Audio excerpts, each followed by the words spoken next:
प्रकृति अपने एक हाथ में सृजन तो दूसरे हाथ में प्रलय लेकर चलती है। इसलिए मैं अपनी बात को पॉजिटिव और नेगेटिव, सकारात्मक और नकारात्मक दोनों रूप में अपनी समय सीमा में रखते हुए प्रस्तुत करूंगी। भारतवर्ष अपने ज्ञान, संस्कृति, निष्ठा और तत्परता के लिए सदैव से ही विश्वविख्यात रहा है। भारतवर्ष का अर्थ किसी भूखंड मात्र से नहीं है, वरन भारतवर्ष का अर्थ विभिन्न संस्कृति, परंपराओं, हमारे निवासियों, प्रकृति सभी को मिलाकर है।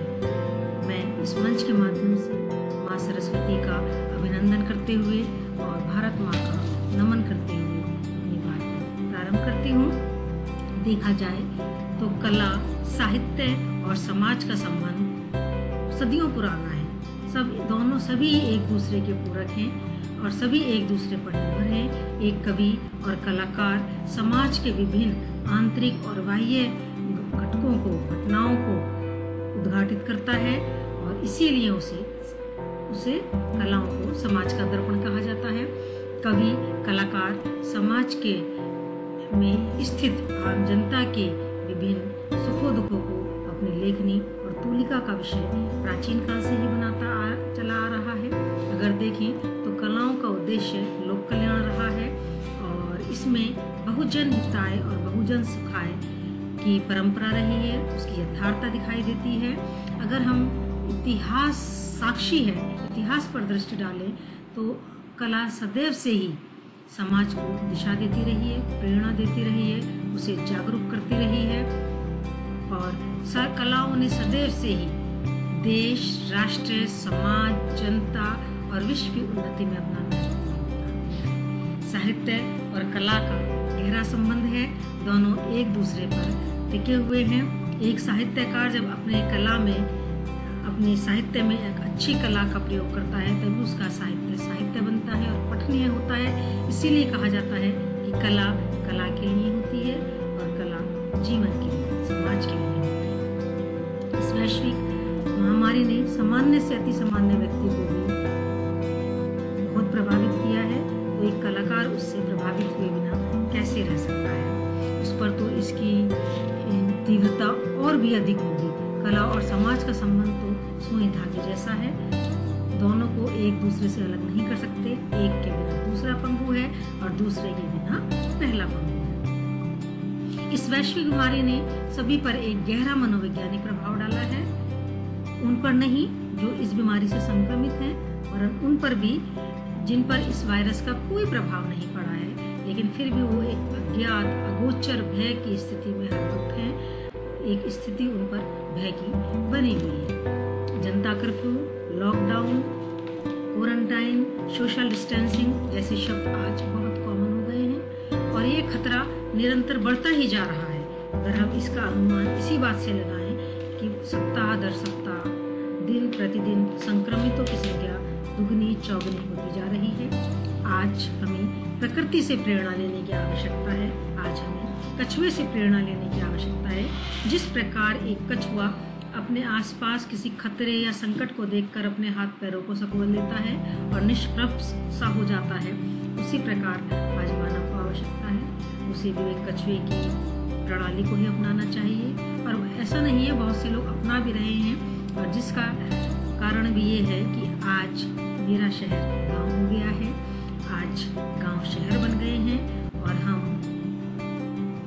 चहल पहल रहित, शांत, चिड़ियों से चहचहाते सूर्योदय को देखते हैं, संध्या काल को देखते हैं और एक शांति का वातावरण बना हुआ है। इस वैश्विक बीमारी ने न केवल भारत पर बल्कि दूसरी कंट्रीज पर भी बहुत मनोवैज्ञानिक प्रभाव डाला है।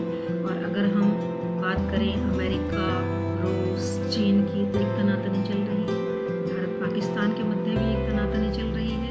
ये सब समय की स्थितियाँ जो है उसका परिणाम स्वरूप भी है, कुछ कहीं तक, काफ़ी हद तक, और ये एक अनहोनी का, भविष्य में होने वाले एक अनहोनी का संदेश देते हुए भी प्रतीत हो रहे हैं।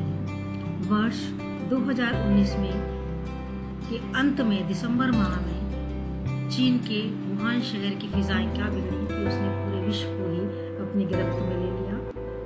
एक कलाकार समाज को एक दिशा निर्देश, सोच और संदेश सदैव देता रहा है, देता आया है और आगे भी देता रहेगा। प्रत्येक वर्ग को इस कोरोना महामारी ने बांध कर रख दिया है, कलाकार वर्ग भी बन गया है।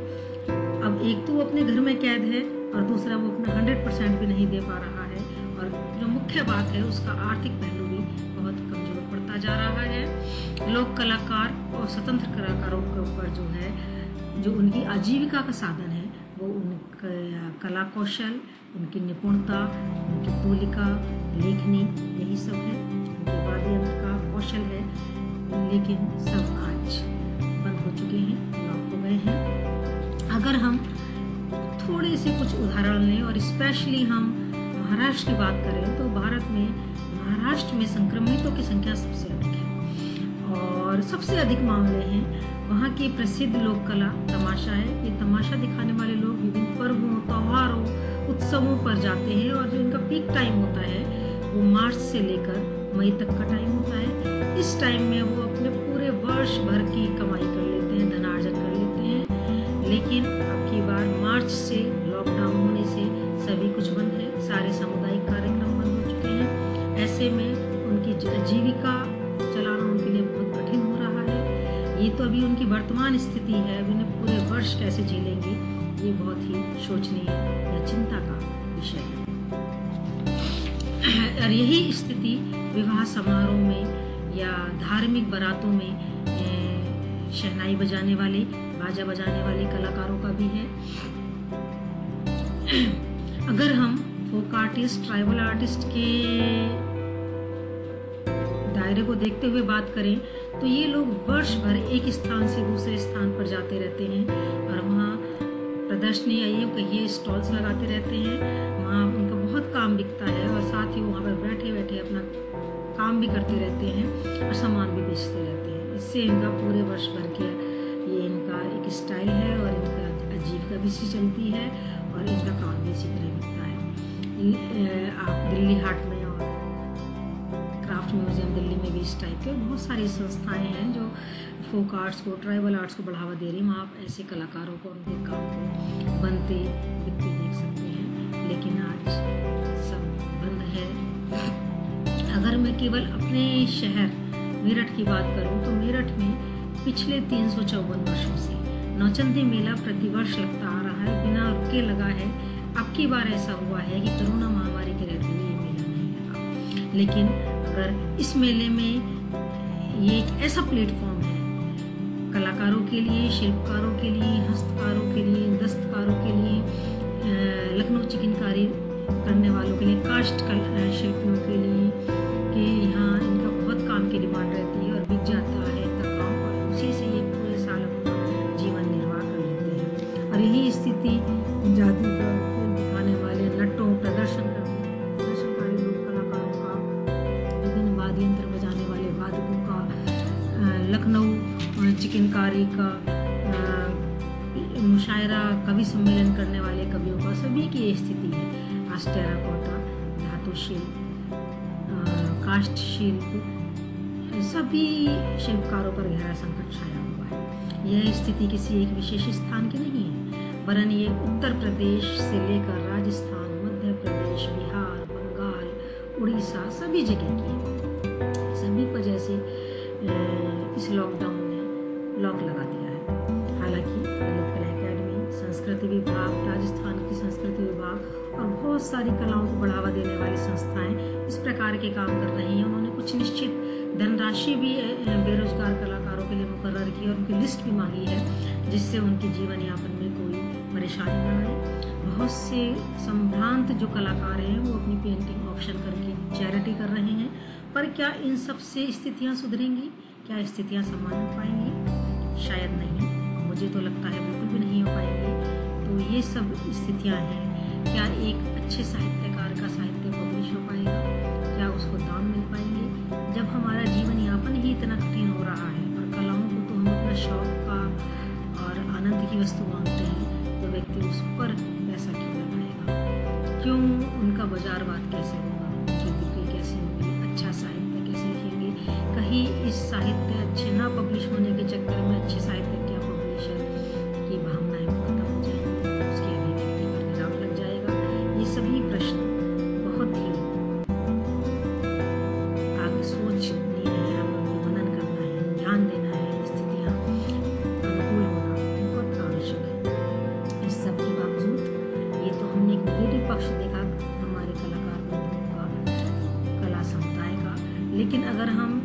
पॉजिटिविटी की बात करें तो कलाकार का एक बहुत बड़ा वर्ग बहुत गंभीर और सकारात्मक सोच भी रखता है। कला समाज का एक बड़ा वर्ग इन परिस्थितियों में भी ऊर्जा का संचार कर रहा है। आज कलाकार कोरोना संक्रमण योद्धाओं की तरह लोगों में जागृति कर रहे हैं, उनमें पॉजिटिविटी ला रहे हैं, उनमें किसी प्रकार का अवसाद ना हो, इसीलिए धड़ल्ले से पेंटिंग बना रहे हैं जो नागरिक लोगों में जागरूकता ला रही हैं, उनका मार्गदर्शन कर रही हैं, उन्हें एक सकारात्मक सोच उत्पन्न कर रही हैं। आज विभिन्न कलाओं पर व्याख्यान नेशनल और इंटरनेशनल लेवल पर प्रतियोगिताएं, एग्जीबिशंस, वेबिनार आयोजित हो रहे हैं। बहुत सारी संस्थाएं और कलाकार जो है आपस में जुड़ रहे हैं, लाइव जुड़ रहे हैं, उनके व्याख्यान और डेमोन्स्ट्रेशन वर्कशॉप्स हो रहे हैं। अगर हम थोड़ी सी बात करें तो मध्य प्रदेश के संस्कृति विभाग ने कल्चरल डिपार्टमेंट ट्राइबल म्यूजियम प्रतिदिन 7 बजे 1 घंटे का लाइव शो देता है। इसमें किसी न किसी कलाकार की प्रस्तुति रहती है। संस्कार भारती डेली किसी न किसी का लाइव प्रोग्राम दे रही है। एस्कॉन जो संस्था है वो भारत के विभिन्न क्षेत्रों के लोक कलाकारों का लाइव इंटरव्यू डेली निकाल रहा है। इसके अलावा बहुत सारे कला समुदाय ग्रुप सब कोई क्लासेस ले रहा है, कोई पढ़ा भी रहा है, शिक्षाएं भी दे रहा है, लेक्चर भी दे रहे हैं, बड़े आर्टिस्ट से मिलवा भी रहे हैं, सीधे संवाद चल रहा है। और छोटे बच्चों से लेकर बड़े कॉलेज में पढ़ने वाले विद्यार्थी सब ऑनलाइन शिक्षा ले रहे हैं। तो इन सभी का कुछ सकारात्मक प्रभाव भी पड़ा है और जिसमें जो है ये अच्छी बात है और हमें देखना चाहिए कि हम एक नवीन ऊर्जा की ओर भी लौटते हैं। आज ध्यान से देखें, सब नेगेटिविटी को हटाकर एक तरफ देखें तो मानव की विचारधारा में बहुत बड़ा दृष्टिकोण आया है। आज नवीन दृष्टिकोण विकसित हुए हैं। व्यक्ति अपनी प्रतिदिन वाली भागदौड़ वाली जिंदगी में उसका जो ठहराव आया है उसमें कला और साहित्य ने महत्वपूर्ण भूमिका निभाई है। वो एक मील के पत्थर की तरह साबित हुआ है, सच्चे साथी की तरह साबित हुआ है और इस मुहिम में डिजिटल माध्यमों ने बहुत महत्वपूर्ण भूमिका निभाई है। चाहे वो हमारा यूट्यूब हो, व्हाट्सएप हो, फेसबुक हो, इंस्टाग्राम हो, गूगल हो, जूम हो, वेबएक्स हो, सभी की बहुत महत्वपूर्ण योगदान रहा है, जिससे जो है सब सीधे एक दूसरे से जुड़ रहे हैं। दर्शक और कलाकार सभी जुड़ रहे हैं, सीख भी रहे हैं, विचारों का आदान प्रदान भी हो रहा है, कलाओं का आदान प्रदान भी हो रहा है। इस प्रकार कोरोना काल में समाज में सकारात्मक और नकारात्मक दोनों ही पहलू हमें देखने को मिल रहे हैं। हमारी अगर हम अपनी बात करें, समाज की बात करें, दैनिक दिनचर्या की बात करें तो हमारी दिनचर्या में एक बहुत बड़ा बदलाव आया है। आज हम पुनः इतिहास के पन्ने पलट रहे हैं, अपने बचपन की ओर लौट रहे हैं, प्राचीन परंपराओं की ओर लौट रहे हैं, प्राचीन संस्कृति को अपना रहे हैं। चाहे वो संस्कृति हमारी नमस्कार करने की हो, शाकाहारी भोजन करने की हो या संयुक्त परिवार की व्यवस्था हो।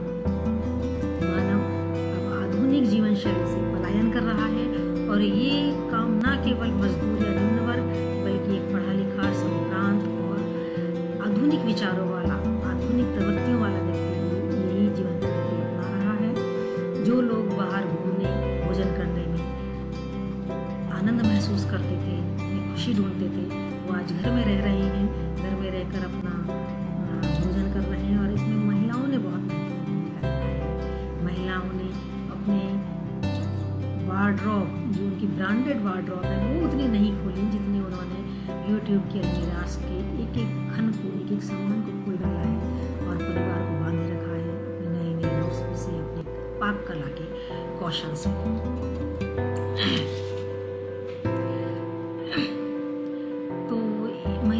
इस तरह से अपनी पॉजिटिविटी में बहुत अधिक योगदान दिया है जो उनका बहुत सराहनीय है, प्रशंसनीय है। आज जितना भी उपलब्ध है सब उसी में अपना काम चला रहे हैं। कोरोना ने जैसे सबों के कदमों की रफ्तार को रोक दिया है या ये कहिए कुछ ठहराव आ गया है, कम कर दिया है, साथ ही हमें प्रकृति के महत्व को समझा दिया है, हमारी संस्कृति को समझा दिया है। आज भारतीय संस्कृति का पुनर्जागरण हो रहा है, पुनर्निर्माण हो रहा है, एक नए युग का सूत्रपात्र हो रहा है। हम हमेशा पीछे की ओर, नेगेटिव की ओर ही क्यों देखें, हम पॉजिटिव ओर क्यों ना देखें। तो हमें एक सकारात्मक सोच रखनी चाहिए, एक नए युग का सूत्रपात करना चाहिए, अपने बच्चों को भी वही शिक्षा देनी चाहिए। मैं अपनी बात को यहीं ख़त्म करती हूँ और अपनी स्वरचित कुछ पंक्तियाँ हैं जो एक आशा को दर्शा रही हैं, उन्हें पढ़ती हूँ और उसके बाद अपनी बात को विराम करती हूँ। पंक्तियाँ हैं, आज प्रकृति और समाज पर, आज प्रकृति और समाज पर हिंसा के हर एक मुकाम पर, आज प्रकृति और समाज पर हिंसा के हर एक मुकाम पर जीवन शैली करवट लेती, हमको नव शिक्षाएं देती। आज प्रकृति अनुशासन का, आज प्रकृति अनुशासन का एक नवल अध्याय पढ़ाती, रहन सहन के कानूनों के हमें नए है मार्ग दिखाती, रहन सहन के कानूनों के हमें नए है मार्ग दिखाती। हानि से हम बचे रहे तो, हानि से हम बचे रहे तो लाभ बड़ा है हमें बताती, खोने से हम डरे रहे तो क्या पाया हमको समझाती।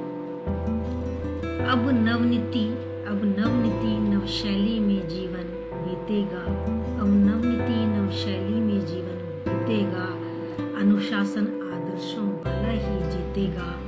कर्तव्य की रेखा ऊंची, कर्तव्य की रेखा ऊंची, अधिकारों की रेखाओं से मानव की करुणा है ऊंची।